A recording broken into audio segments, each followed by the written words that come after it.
ሴኮት በኤል ሳልቫዶር የሚገኝ ትልቅ እስር ቤት ሲሆን የሀገሪቱ ዜጎች እንደ ቀልድ የፈሰሰው ደምና እንባ ይቆም ዘንድ የተገነባ እጅግ አስፈሪ እንዲሁም ታሳሪዎች እስከ ዛሬ ሲፈጽሙ ለቆዩት የጭካኔ ወንጀሎች ክፍያቸውን የሚያገኙበት ቦታ ነው።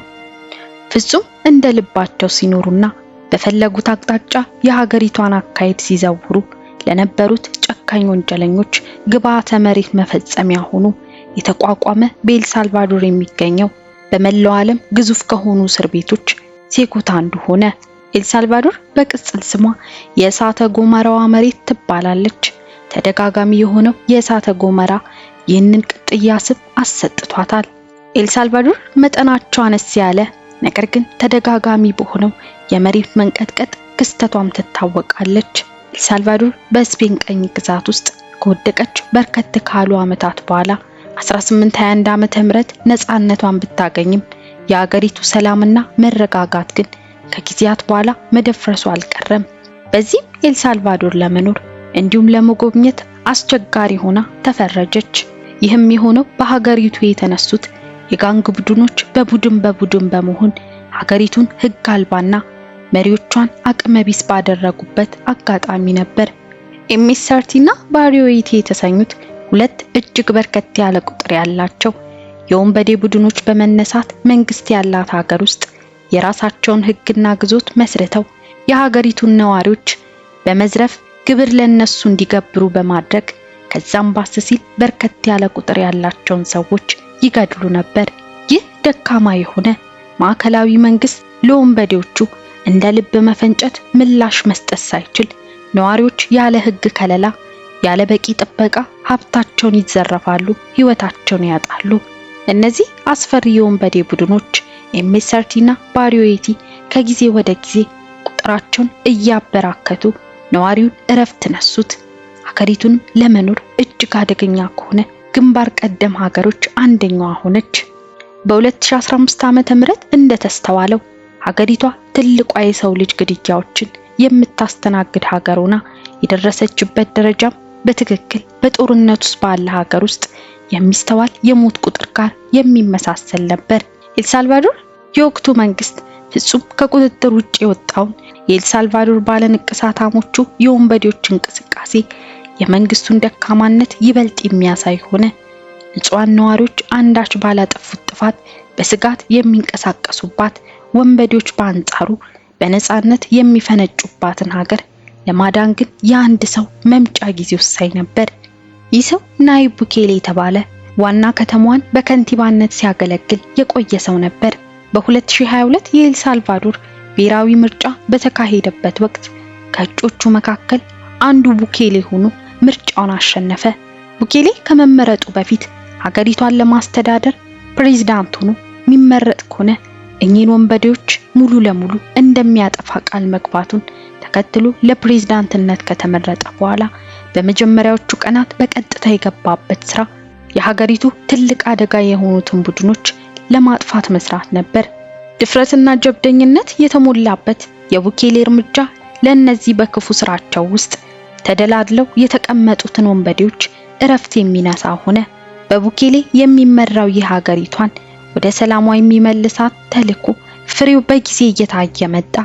በዚህም በርከት ያሉ የቡድኑን አባላት እየለቀመ ወደ እስር ቤት ያወርዳቸው ጀመር። በብዙ ሺዎች የሚቆጠሩትን እኚህን አጥፊ አባላት ቀስ በቀስ ከሀገሪቱ መቀነስ ጀመረ። ይህ የወንጀለኞቹ ስር ነው። ታዲያ ሴኮት ወይንም በሀገሪቱ ሰዎች አጠራር ኤል ኢንፌርኖ የተባለ ግዙፍ እስር ቤት መወለድ ምክንያት የሆነው በርከት ላሉ ዓመታት ህዝቡን ሲያሰቃዩ፣ ሲዘርፉ፣ ሲያስገብሩና ሲገሉ የቆዩትን እኚህን ጨካኝ ወንበዴ ቡድን አባላትን ለማሰርና የሚገባቸውን ፍርድ ለመስጠት ባለመ መልኩ እስር ቤቱ ተገነባ። በፌብሩዋሪ 2023 ከኤል ሳልቫዶር የተገኘ የቪዲዮ ቅጂ በተለቀቀበት ሰዓት በፍጥነት ቫይራል በመሆን ብዙዎች እየተቀባበሉ ተመለከቱት። ይህ ቪዲዮ የሚያሳየው ታዲያ በርካታ ታሳሪዎች ከላይ ምንም አይነት ልብስ ያለበሱ፣ ከታች ቁምጣ ያደረጉ፣ ጸጉራቸው የተላጩና ሰውነታቸው በንቅሳት የተወረሩ ታሳሪዎች ከወገባቸው ጎንበስ ብለው በፍጥነት እየተራመዱና በታጠቁ የፖሊስ አባላት በተጠንቀቅ እየተጠበቁ የሚያሳይ ቪዲዮ መለቀቁን ተከትሎ በርከት ያሉ ሰዎች የተለያዩ አስተያየታቸውን መስጠት ጀመሩ። የነገሩ ጥንስስ ገብቷቸው የወንጀለኞቹን ስራ ምስክር የሆኑት ጎራዎች በመንግስት ድርጊት ሲደሰቱ፣ ሌላኛው ጎራ በአንጻሩ የሰብአዊ መብት ጥሰት ነው በማለት ተቃውሟቸውን አሰሙ። ለቡኬሌ ግን ይህ ተቃውሞ ከቁብ የሚቆጠር አልነበረም። በሺዎች የሚቆጠሩ ንጹሃንን ነፍስ የቀጠፉ ሰዎችን እነሱ ሳይሆን እኛ ነን የምንቆጣጠራቸው በማለት ተናግሮ መንግስት የጀመረውን ነገር አጠናክሮ እንደሚቀጥል ገለጸ። ይህ እስር ቤት ላይ አልጋ የሚባል ነገር የለም። ከብረት በተሰራ ተደራራቢ ነገር እስረኞች እንዲተኙ ይደረጋል። በጭራሽ የቤተሰብ ወይንም ከማንኛውም ሰው ጉብኝት አያገኙም። ሰባቱንም ቀን ለ24 ሰዓታት እንቅስቃሴያቸውን በደህንነት ካሜራ እንዲሁም በአካል የሚከታተሏቸውን ጠባቂዎች አስተው አንዳች የተለየ ነገር ማድረግ በጭራሽ የማይታሰብ ነው። እግራቸው ላይ በታሰረው ሰንሰለት እንቅስቃሴያቸው ተገድቦ በጠባቂዎች ሲታዘዙ ብቻ ሰልፋቸውን ሰርተው ከወገባቸው በደንብ አጎንብሰው ይንቀሳቀሳሉ። ሲፈቀድላቸው ይቀመጣሉ።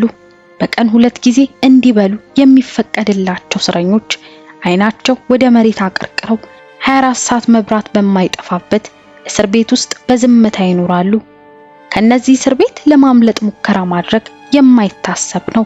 እንዲህ አይነት ከበድ ያለ ሙከራ ሳይሆን ቀለል ያለ ጥፋት ያጠፉ እስረኞች የሚቀጡት ቅጣት ሕግን ብቻ አክብረውና በተባሉት መሰረት ነገሮችን እንዲከውኑ ያስገድዳቸዋል። በዚህ እስር ቤት ውስጥ የሚገኙት እስረኞች የገዛ ሕይወታቸውን ከራሳቸው ቁጥጥር ውጭ ሆኖ የሀገራቸው ሕዝብ ላይ ለፈጸሙት እጅግ አሰቃቂ ወንጀለኞች ፍርዳቸውን እንዲያገኙ ሆኖ የሞት ቀጠሯቸውን ይጠባበቃሉ። በቡኬሌ የፕሬዝዳንትነት ወቅት ኤልሳልቫዶር ከገሃነም በቀጥታ የሰላም አየር የሚተነፍሱባት ምቹ ሀገር ሆነች።